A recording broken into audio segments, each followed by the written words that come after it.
Have you ever been told, oh, you can't grow that here, it's not the right climate? Well, when I first moved back to the tropics, there were lots of plants that I was told I couldn't grow because it's just not the right climate. Now, thankfully, in many cases, I've managed to prove those people wrong just by paying attention to things like good drainage for the ones that don't like wet feet, and keeping things in shade if they don't like the tropical heat and things like that. On this channel, I've told you about some of the native ones that I've tried, and I haven't done an update for a while. Thank you to the viewer who prompted me and made me remember. Here we go. Okay, so the first of all was the Murnong daisy.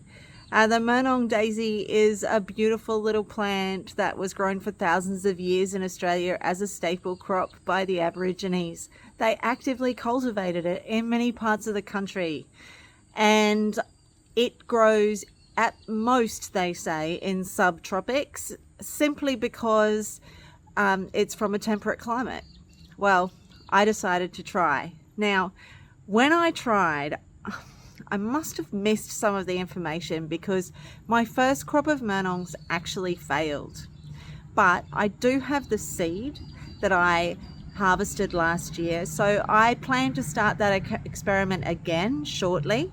And this time I'm going to make sure that I don't give the Murnong as much shade. I think what I did was put it in a spot with too much shade. It had sort of 4 to 5 hours morning sun, and that was it. So I need to give it more shade, more sun.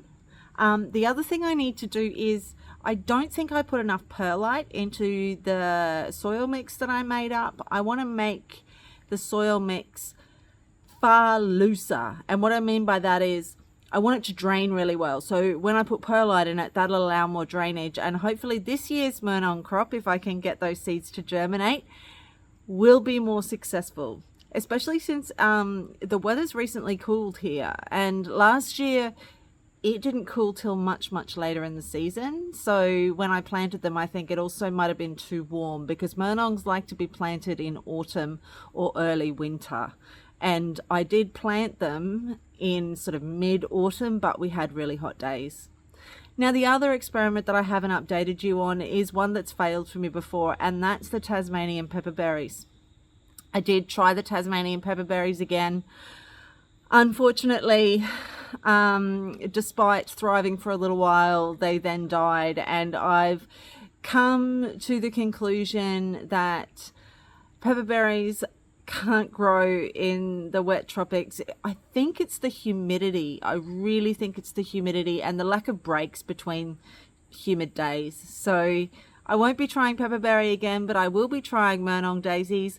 The other one that was a success was the vanilla lily, which also has a tuber like the Murnong daisies. Unfortunately, my partner moved a pot and put it on top of the vanilla lily because he thought it was just a bit of grass because it wasn't flowering at the time. But I'll try again with the vanilla lilies too. Those are all the updates. Remember to get into those comments if you have any other questions about those experiments or about anything else I've done in my garden, or about how to plant particular plants that you've been told can't grow in your climate, and maybe I'll be able to help. All right, thanks for watching.